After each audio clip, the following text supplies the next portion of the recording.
You know, brakes are kind of important. Today we're going to make sure the tow rig keeps stopping. Alright, like I said, brakes are kind of important.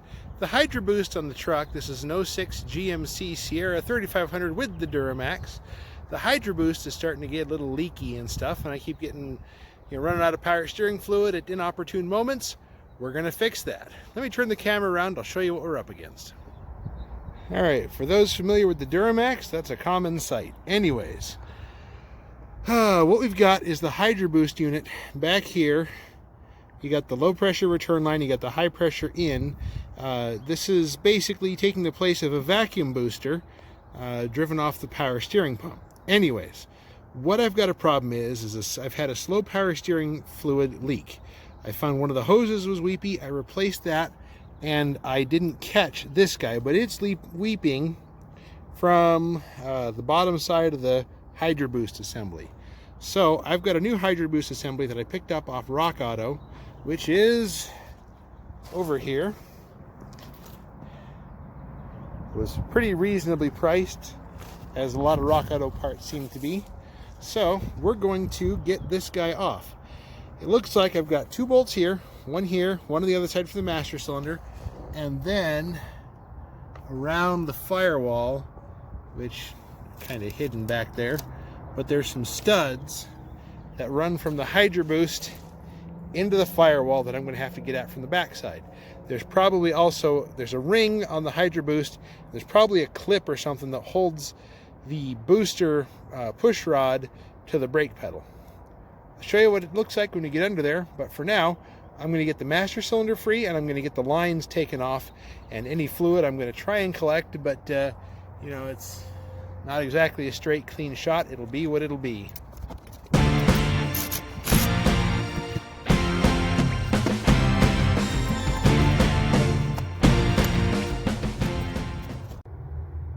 Alright, faithful followers, welcome to the underside of the dashboard. I did a little bit of exploration off camera to save some time. Took a whole bunch of plastic off that I didn't need to. So, learn from me, you don't have to take it off. Anyways, so you got 4 studs coming through the firewall. That guy there, that one, and 2, get the flashlight, 2 up top there.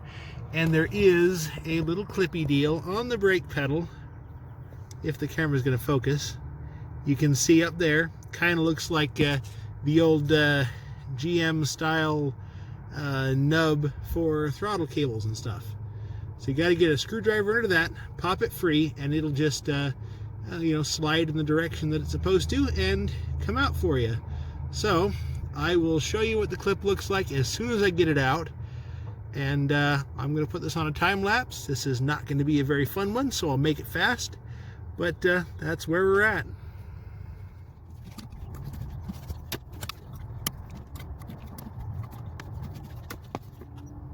I'm going to interrupt that riveting time-lapse session.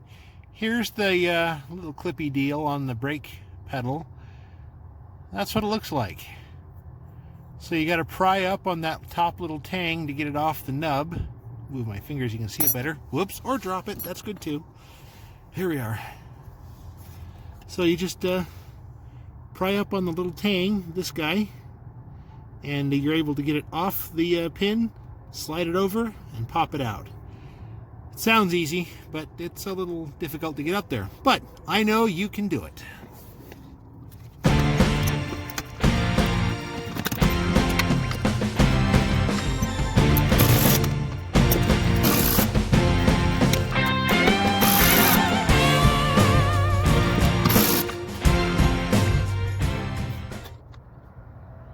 We're back to the outside after that riveting time lapse and pretty much my arm in the brake pedal. So we should be able to move this guy a little bit like that, grab hold of this,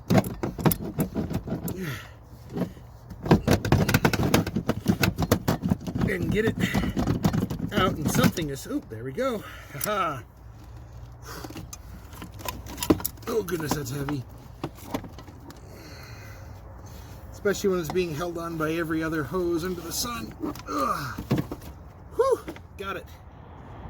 Alright, with parts like this, you always want to make sure you put the old one and the new one side by side and make sure there's any parts, if there's any parts, need to come from the old one to the new one.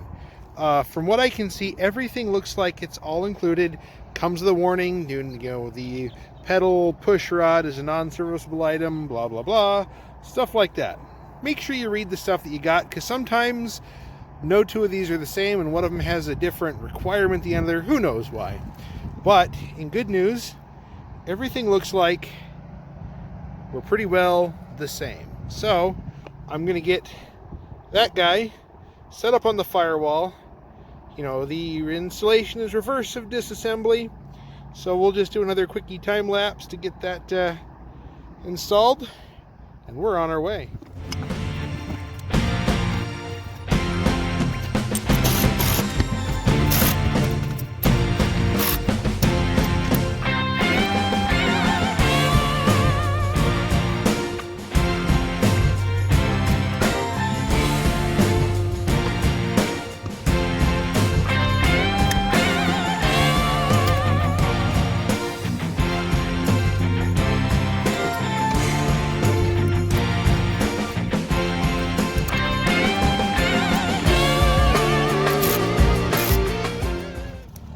Alright, I did struggle like crazy, obviously, getting the clip back on the brake pedal, but I found a nifty little trick here.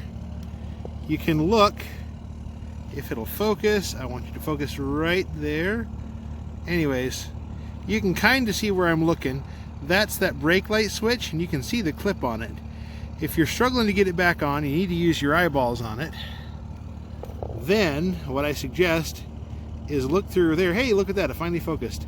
You can look through this little tiny hole straight at the pin and, you know, wish you had double jointed arms, and it'll actually get in there and you can see what you're doing.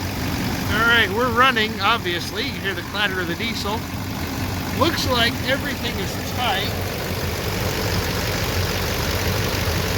Yep.